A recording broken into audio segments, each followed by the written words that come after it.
You know, back in 2016, researchers at the University of Minnesota did this absolutely wild study. They took a group of 4-year-olds, gave them this incredibly frustrating, just tedious puzzle to solve, and then, well, they handed some of them superhero capes. Which is such a funny image, just right off the bat. Right, but they wanted to see if pretending to be Batman could actually cure their anxiety and boost their persistence. And the wild thing is, it worked. Like, the kids in capes completely transformed their physiological response to stress. Yeah, they really did. And, welcome to our deep dive on Nick Trenton's book, Rewire Your Anxious Brain. Since you listening are likely already familiar with the baseline concepts of cognitive behavioral therapy or mindfulness, we're going to go well past the surface level today. We're really looking under the hood at the actual neurological gears that turn when panic hits, right? And importantly, how to physically interrupt those circuits. Exactly. We're skipping the usual platitudes about, just taking a deep breath. Okay, let's unpack this. Because before we can start fixing the machinery, we really have to understand exactly how it is currently running. Like, think about that sudden drop in your stomach on a Sunday evening when you see an unexpected email from your boss pop up on your phone. That physical jolt. Oh, yeah. That is stage 1 of the anxiety cycle, the trigger.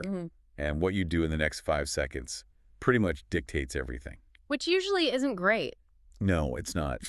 Usually people jump straight to stage 2, which is avoidance. Yeah. You swipe the notification away. You deliberately do not open the email. Which, to be fair, instantly delivers stage 3, right? Temporary relief, your heart rate slows down, the knot in your stomach loosens, you feel like you just successfully dodged a bullet. Right. But by doing that, you just guaranteed stage 4, which is heightened anxiety. Tomorrow morning, opening your laptop is going to be like 10 times worse. Because you avoided it. Exactly. By avoiding the email, you validated your brain's baseline assumption that the message was a literal physical threat to your survival. You've basically taught your nervous system that avoidance is the only reason you are still alive. Wow. So we're really just talking about a habit loop here. Cue, routine, reward. The cue is the email, the routine is swiping it away, and the reward is that temporary drop in cortisol. You nailed it. It's perfectly mechanical. And it's like hitting the snooze button on an alarm, right? It feels like a brilliant solution for exactly 9 minutes, but it ultimately makes the morning panic so much worse. But I have to push back here. Go for it. If anxiety is just a mundane habit loop, like brushing my teeth or making coffee, why does it feel so terrifying? Like, if I form a habit of biting my nails, I don't feel profound existential dread. Why is this specific habit loop so all-consuming? That's a great question. It's because this particular loop is being formed in the basal ganglia, but it's being heavily hijacked by the amygdala. The emotional center. Right. Your evolutionary alarm system. It is incredibly powerful, but it is fundamentally stupid. I mean, it cannot tell the difference between a complex social threat, like a vaguely worded message from management, and an immediate physical threat, like a predator in the brush. It just dumps the exact same cocktail of adrenaline into your bloodstream either way. Exactly. It cements the avoidance habit with massive emotional weight because, as far as your nervous system is concerned, swiping away that email kept you from being eaten by a lion. That's incredible. So the brain literally equates avoidance with survival, and then the next time a trigger appears, it pumps even more adrenaline into the system to force you to avoid it again. Yes. The system is actually functioning perfectly. It's just, reacting to a false positive. You are fighting millions of years of evolutionary wiring that prioritizes staying alive over feeling calm. Okay, so we know the loop. We know the mechanics. But when that cortisol is already flooding your system, you can't just logically think your way out of it in real time, can you? Like, the alarm bells are just too loud. You really can't. You have to wait until the acute physiological storm passes. Once the adrenaline clears and your prefrontal cortex comes back online, then you have to become this forensic detective of your own mind. Right, which brings us to Trenton's post-panic method. Yeah, the timeline method. Yeah. You essentially force your brain to deliberately hit pause, rewind, and fast forward through the memory of the anxious event. The book illustrates this with this really great example of a woman named Lydia, right? She's giving a high-stakes presentation. She's mid-speech. And suddenly, she just spirals into a massive panic attack because she spots an executive from another branch sitting in the back taking notes. And her brain immediately assumes, oh, they are writing down every single mistake I make to build a case to fire me. Which is such a common jump to make. But when Lydia sits down later that evening, she hits rewind to pinpoint the absolute genesis of the trigger. And she realizes it wasn't the presentation itself. It was the specific sight of the executive's pen moving across the paper. Just that tiny visual cue. Exactly. Then she hits fast forward. Because she was so consumed by her internal panic, she entirely missed the actual consequence of the presentation. Her boss pulled her aside afterward to praise her ideas. Wow. Yet by mapping the timeline chronologically, she separates the objective event from her physiological reaction to it. Which maps flawlessly onto Albert Ellis's ABCDE method. It really does. For those listening, A is the activating event, B is your belief about that event, and C is the consequence of that belief. And what's fascinating here is how Ellis demonstrates that the activating event is neurologically neutral. Like it has no inherent emotional value at all. The belief is the sole architect of the consequence. It's like the activating event is a blank canvas, and our belief is the paint. I love that analogy. Trenton uses a brilliant comparison in the book, actually. Imagine a young Stephen King and a hypothetical aspiring author named Stephanie Queen. Okay. They both experience the exact same activating event, a brutal, highly critical manuscript rejection from a publisher. Right, so Stephanie's belief is that this rejection is objective, undeniable proof that she lacks talent. And the consequence. She puts the manuscript in a drawer and stops writing forever. Exactly.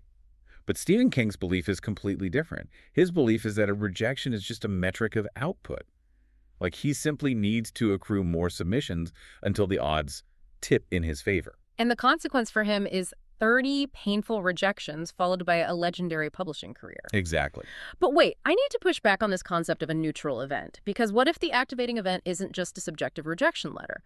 What if you are dealing with a genuinely abusive boss who is actively sabotaging your career? The event isn't neutral then, it is actively hostile. That is a crucial distinction, and the source material draws a very sharp line here. Cognitive behavioral frameworks are not designed for you to gaslight yourself into tolerating toxic environments. Right. If the threat is real, external, and malicious, your anxiety is a highly accurate, rational warning signal.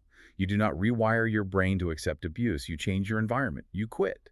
You leave. So these tools apply exclusively when the environment is objectively safe, but your internal processing system is mislabeling it as dangerous. Precisely. So assuming the room isn't actually on fire, we have to figure out why our internal smoke detector keeps going off. Why are our beliefs painting these terrifying pictures of totally safe environments? Well, that brings us to cognitive distortions. These are basically warped neurological filters that distort incoming data. Trenton highlights the really common ones: all-or-nothing thinking, emotional reasoning, overgeneralization. It's kind of like wearing sunglasses indoors and complaining that the room is too dark. That's exactly what it's like. And to fight this, he advocates for the triple column technique to dismantle them. Walk us through that. Column 1, document the automatic negative thought. Column 2, identify the specific distortion at play. And column 3, write a rational, evidence-based alternative. Okay, we've all heard of journaling, but let's look at the actual mechanism here. Why does literally writing this down in 3 columns work? Why can't I just quickly think through the rational alternative in my head while I'm driving or making dinner? Because when an anxious thought is bouncing around in your head, it is primarily occupying the amygdala, the emotional center of the brain. It feels massive and uncontainable. But the physical act of writing forces your brain to engage the prefrontal cortex. The Center for Logic and Language. Exactly. Linear processing. You are literally transferring the data from your emotional hardware to your analytical hardware.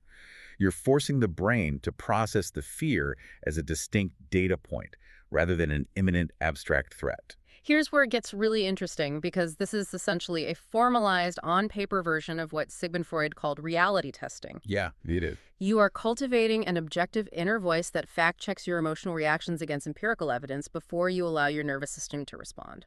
But, and this is big, but what happens when you fact-check your fear and the fear actually wins? What do you mean? Like, you reality test a physical symptom, you go to the doctor and they say, yes, it's cancer.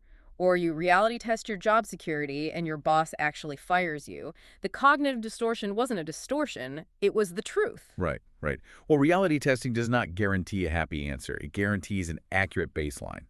The author argues that even in the absolute worst-case scenario, pure spiraling anxiety serves no functional purpose. Because worrying about cancer doesn't cure cancer. Exactly. Action, medical treatment, and resilience do. Mm. Zero anxiety is the correct amount of pure worry, even in a terrible situation. Reality testing isn't about telling yourself a nice, comforting lie. It's about finding the appropriate level of concern so you can stop panicking and start problem solving. But even when we logically know a thought is distorted, even after we've written it down and reality tested it, the body's physical adrenaline is often still pumping. Like, you can't always outthink a racing heart. No, you can't. Which is exactly why cognitive restructuring sometimes hits a wall. When the physical arousal is just too high, you kind of have to trick the ego. You have to create psychological distance. And this is the transition from cognitive therapy to narrative therapy, specifically a technique called externalization. The core tenet here is that you stop identifying as the anxiety and you reframe yourself as a person who is merely experiencing anxiety. It's like weather passing through your sky. Beautifully put.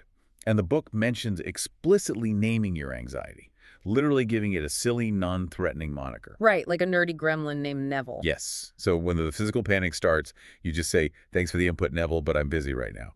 By giving the feeling a name, you separate the physiological sensation from your core identity. Which brings us right back to those 4-year-olds in superhero capes, the Batman effect. Full circle. I just love the mechanics of this study. The kids who were told to simply try hard on the impossible puzzle gave up rapidly because the frustration overwhelmed them. But the kids who were told to pretend to be Batman or Dora the Explorer, the ones wearing actual capes, persisted significantly longer. Because the neurological mechanism operating there is self-distancing. When a child thinks, "I am frustrated," their ego is under direct attack. The emotional arousal spikes, and they quit to protect themselves. But when they think Batman is frustrated, it's totally different. Exactly. They uncouple their personal fragile ego from the difficult task. They borrow the traits of the superhero. Studies actually demonstrate that simply shifting your internal monologue from first person to third person, like saying your own name instead of I, measurably drops your heart rate and reduces physiological anxiety arousal in the body. It's so wild, but it perfectly explains the Sasha Fierce phenomenon with Beyoncé. Oh, absolutely. Because she was notoriously terrified before major performances early in her career, the pressure was just paralyzing. So she created this hyper-confident, fearless alter ego named Sasha Fierce. Right. She externalized the confidence she lacked, stepped into the character of Sasha Fierce on stage, and eventually absorbed those traits so fully she didn't even need the character anymore. She just became confident. I mean, is this just a fancy version of fake it till you make it? It's a bit deeper than that. Yeah. It is the exact same self-distancing mechanism we saw with the kids. You are creating a psychological buffer zone between your raw, vulnerable self and the highly stressful environment. It drastically reduces the cognitive load required to manage the fear, which frees up your brain's bandwidth to actually perform the task at hand. Okay, so we've paused the habit loop, we've reality tested the fear, and we've put on our Batman cape to get some distance from the ego. But that buzzing kinetic energy of anxiety is still physically sitting in the body. And anxiety is energy. You can't just destroy energy. No, you cannot destroy it, Mm. but you can transfer it. You can put it to work. Tim Ferriss's concept of fear setting is really a masterclass in this energy transfer. It's basically a brilliant inversion of traditional goal setting. Exactly. Instead of meticulously mapping out what you want to achieve, you meticulously document exactly what you were terrified of. So it's a 3-page exercise. Page 1. Define the absolute worst-case scenario if you take the risk, list the specific steps you could take to prevent it, and list the specific steps you would take to repair the damage if it happens anyway. Right. Page 2. Map out the benefits of an attempt or even just a partial success.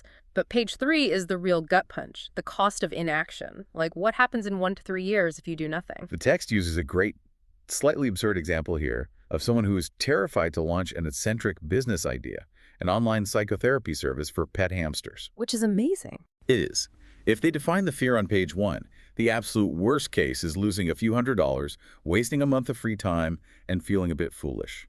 But on page 3, the cost of inaction is spending the next 5 years stagnating in a miserable corporate job, constantly wondering what if. And when you force the brain to put those two outcomes side by side on paper, the abstract fear of failure suddenly looks vastly less terrifying than the concrete, guaranteed reality of doing nothing. Yeah. And if we connect this to the bigger picture, it fundamentally reframes what anxiety actually is. Neuroscientist Wendy Suzuki argues that anxiety is literally an evolutionary superpower. We treat it like a malfunction or a disease, but it is just your brain giving you a massive surge of biological fuel to address a perceived problem. So what does this all mean? It means anxiety is kinetic energy. It's like a wild horse. Oh, that's a great way to look at it. Right, because if you keep a wild horse locked up in a tiny stable, it's going to freak out. It will kick down the walls, destroy the stable, hurt itself.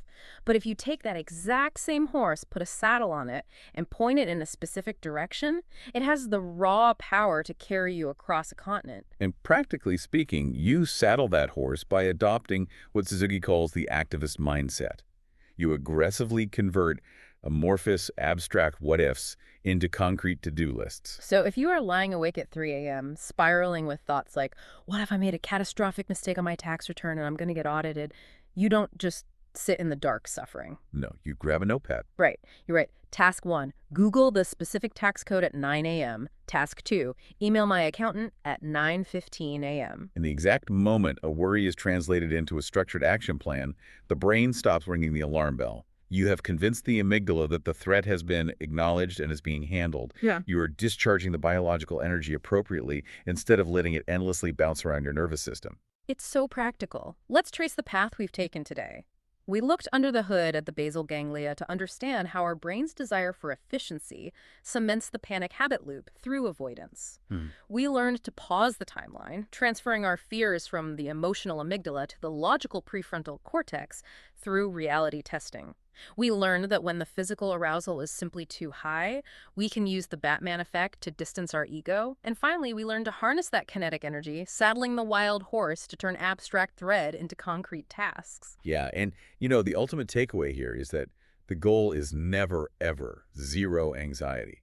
A life with zero anxiety is biologically impossible and, honestly, evolutionarily dangerous.